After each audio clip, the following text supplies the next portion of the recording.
Halo Sobat Desa, saat ini tim Kementerian Desa, Pembangunan Daerah Tertinggal dan Transmigrasi bersama dengan Sekolah Seniman Pangan dan Papua Jungle Chef sedang berada di Provinsi Papua Tengah, Kabupaten Nabire untuk melakukan identifikasi pengembangan produk unggulan yang ada di Kabupaten Nabire. So, stay tune!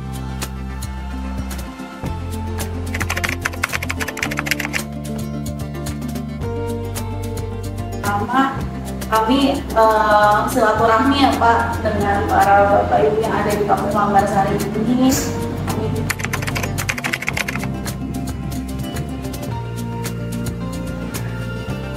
Program yang lain sudah seperti ini, dia hanya untuk walaupun nanti kalau ada yang bagus bisa juga dari headphone itu mereka akan kasih dana tambahan dan segala untuk sesuai mungkin apa, tapi kali ini untuk kira-kira apa potensi.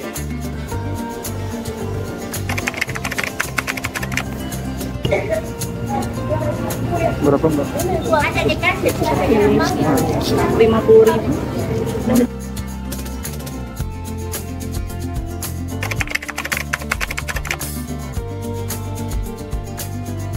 Kabupaten di atas. Jadi artinya bahwa ternak, kemudian juga sayur-sayur pun demikian juga. Jadi sayur-sayur juga, mama-mama mereka charter trek, mereka bawa naik di Dogiai, Deyai dan Paniai untuk mereka jual. Ya. Jadi ini artinya bahwa jualan tidak hanya di Kabupaten Nabire, tapi mereka keluar ke kabupaten lain untuk mereka jual.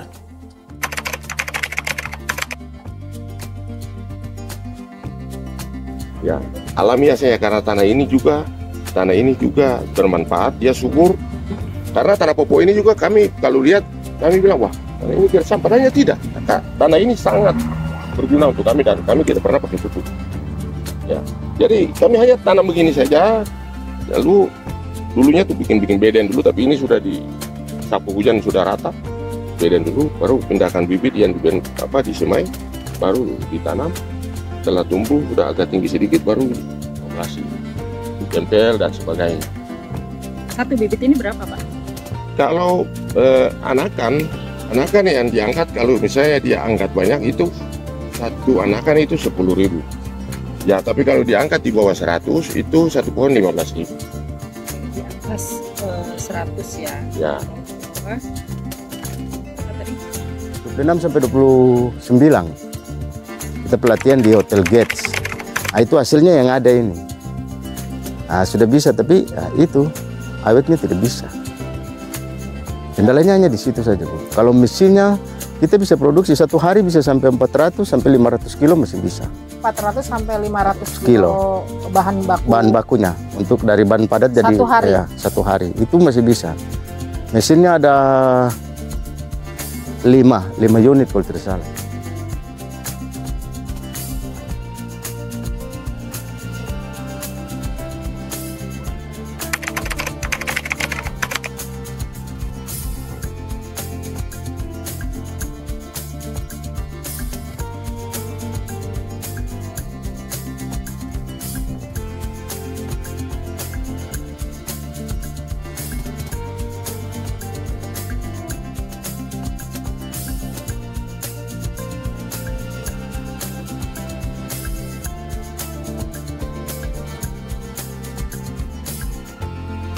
Terima kasih, perkenalkan nama saya Fredo dari Dinas Pemberdayaan Masyarakat dan Kampung Kabupaten Nabire.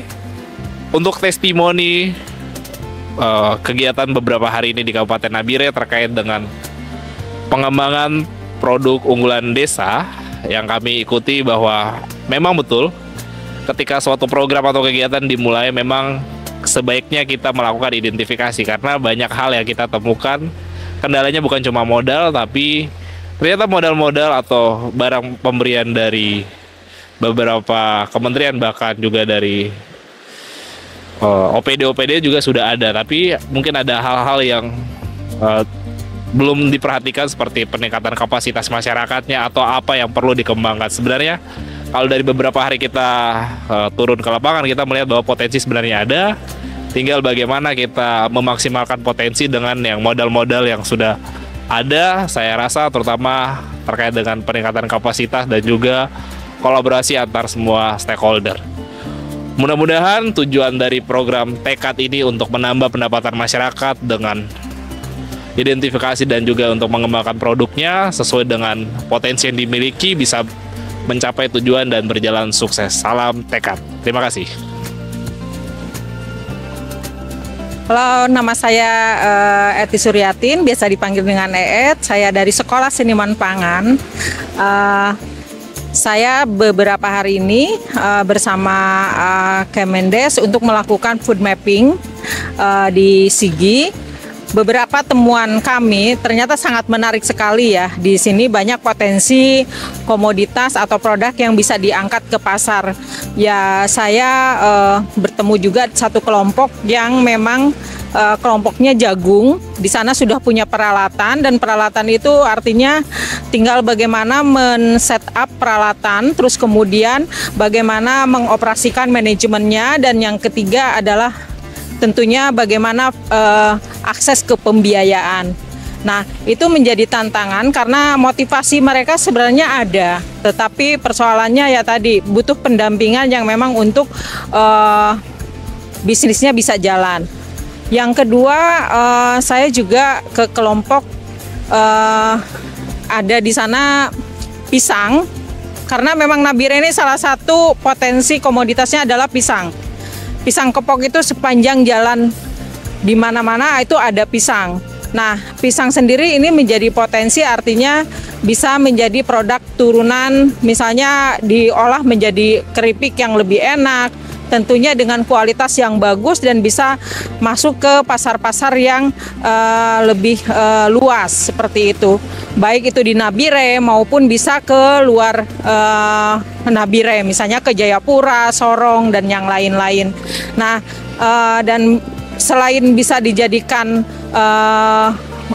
keripik, mungkin bisa dijadikan tepung dan yang lain-lain, tergantung dari berapa besar nanti bisnis yang akan dibangun. Nah, saya juga yang menarik juga ke kelompok jeruk. Nah, salah satu potensi dari Nabire ini adalah jeruk. Jeruk ini sudah ada processingnya, sudah ada kelompoknya. Yang menjadi persoalan mereka adalah bagaimana proses pengolahan yang higienis, terus yang kedua sehingga bahan baku sehingga hasilnya juga produk itu bisa tahan lama, karena selama ini belum ada saya lihat tidak ada SOP di dalam processing yang mereka lakukan. Jadi dari higienis, dari standar food safety, terus kemudian yang kedua juga bagaimana produk itu bisa tahan lama, branding, packaging juga belum ada. Dan mereka sendiri istilahnya masih banyak yang dijual secara material keluar. Nah, jeruk ada dua macam. Satu lagi jeruk itu jeruk, kalau di sini terkenalnya adalah jeruk jeruk kecil-kecil. Jeruk kecil-kecil agak sedikit asam. Nah, ini jeruk ini bisa diolah juga, dan selama ini memang diolah secara, keunggulannya adalah diolah secara organik. Dan bapak pemilik kebun kelompok jeruk itu sendiri, yaitu kelompok itu punya pembibitan yang memang pembibitan bisa diarahkan menjadi kelompok penangkar bibit untuk jeruk, karena sehingga tidak tergantung dari penyedia bahan baku di luar atau dari bibit dari luar, sehingga bibitnya tetap ada di dalam. Nah, dia sendiri artinya bisa menjadi champion untuk di input supply untuk masalah bibit dan tentang juga bagaimana pola tanam pertanian yang organik. Karena Papua ini sebenarnya sudah bagus dan organik, dan mungkin bisa dikenalkan lagi bagaimana pertanian yang ramah lingkungan, sehingga dengan ramah lingkungan ini bisa lebih sehat dan kemudian tidak merusak alam. Dan tentunya yang akhirnya kalau misalnya berkelanjutan, tentunya ekonomi masyarakat juga akan berkelanjutan. Itu. Terima kasih. Nabire adalah salah satu provinsi baru di tanah Papua. Provinsi Papua Tengah, dan Nabire juga punya banyak potensi yang dimana kami bisa lihat beberapa hari dalam kegiatan pendataan, melihat apa yang dilakukan para petani di sini. Ternyata banyak sumber tanaman pangan yang bisa kita kelola secara baik, dan salah satu kegiatan kami dengan teman-teman dari Kemendes dan program Tekad di sini ini membuat kita bagaimana mendorong UMKM atau kelompok-kelompok kecil yang ada di kampung itu menjadi produktif dan bisa mengangkat kembali produk-produk mereka seperti jeruk. Ada beberapa tanaman-tanaman umbi-umbian karena terkenal dengan kota yang penuh dengan umbi-umbian. Ke depan kami berharap kegiatan ini juga akan berjalan berkesinambungan sehingga dampak-dampak ekonomi bisa didapatkan oleh mereka, kelompok-kelompok tani yang ada di kampung, baik itu mereka melakukan kegiatan peternakan dan lain-lain. Kami berharap ke depan Nabire menjadi sumber pangan bagi Papua dan bagi Indonesia.